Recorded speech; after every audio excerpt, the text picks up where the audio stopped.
আমরা কি বারবার দুর্নীতির মধ্যেই নিমজ্জিত থাকবো না? এর থেকে বাঁচতে হবে। এই বাঁচার জন্যই বাংলাদেশে একটাই ইসলামের পক্ষের বাক্স, ইসলামী আন্দোলন বাংলাদেশের বাক্স। তার প্রতীক হলো হাত পাখা। কারণ আমরা বহুত নির্বাচনে বহুত লোকদের বিভিন্ন আমরা উন্নয়নের ফুল ঝুরি শুনেছি, আর নতুন ভাবে শুনে আমরা আর ধোকায় পড়ে আমাদের দেশকে ধ্বংস করতে পারি না। এই দেশটা একবার দুইবার নয়, তাম দুনিয়ার মধ্যে চোরের দিক থেকে এরা 5 বার দুর্নীতিতে ফার্স্ট বানিয়েছে। আমরা এদের পরিচালনায় পেয়েছি হাজার হাজার মায়ের কোলগুলো সন্তান হারা হয়ে গেছে। রাস্তায় নামার পরে মানুষ গুম হয়ে যেত, ঘরে গেলে খুন হয়ে যেত। আমাদের দেশের টাকাগুলো বিদেশে পাচার করে বেগম পাড়া তৈরি করেছে। এগুলা কি দুর্নীতি না ভালো কাজ? এখন এই দুর্নীতিকে দূর করার কাজই হলো গাজীপুরের মানুষের গাজী। কথা ঠিক না?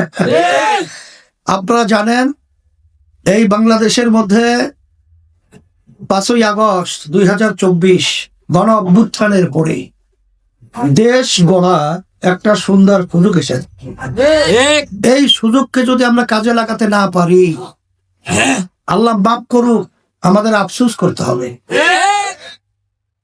আপনারা জানেন যে বাংলাদেশে এখন বর্তমানে যারা নির্বাচন করছে, একটা হলো বৃহৎ বিএনপির সাথে জোটবদ্ধ হয়ে ধানের শীষ মার্কা, আর অন্যান্য আদার যারা আছে তাদের মার্কা।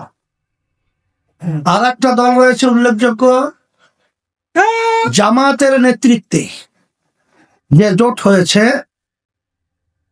এই যে 2 জোটের কথা আমি বললাম, এরা কোন জোটের লোকেরা কি বলে যারা তা ইসলাম অনুযায়ী রাষ্ট্র পরিচালনা করবে?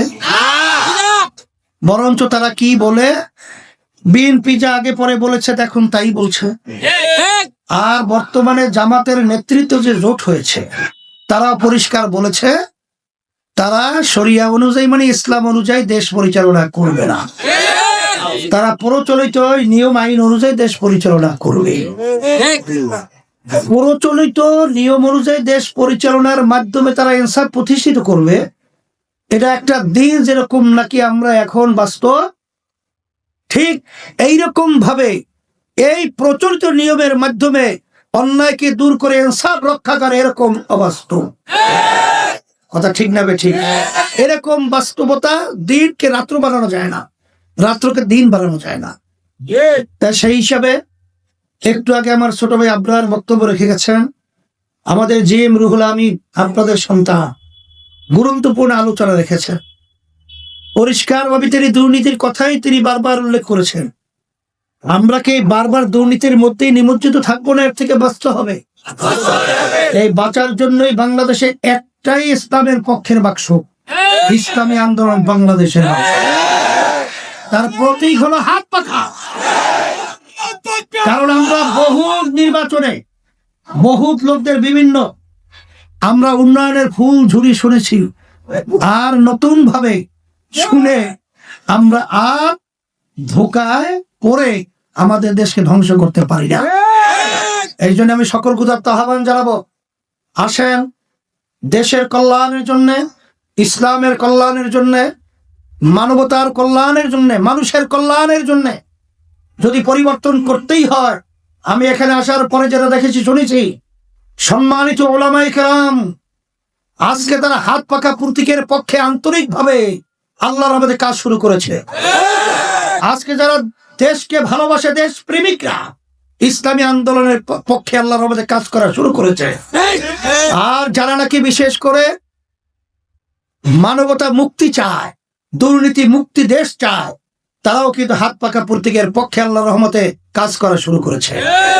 এই জন্য আমি আপনাদেরকে উদাত্ত আহ্বান জানাবো, আমি আপনাদের সামনে এসেছি হাত পাখা প্রতীকে ভোট দেওয়ার জন্য, অনুরোধ করার জন্য। আপনারা কি আমাদের আহ্বান শুনবেন তা জানি না, তবে আমি আল্লাহর কাছে বলতে পারবো রব্বুল আলামিন আমাদের দায়িত্ব আমরা পালন করেছি। কে ডাকে সাড়া দিয়েছে তা জানি না,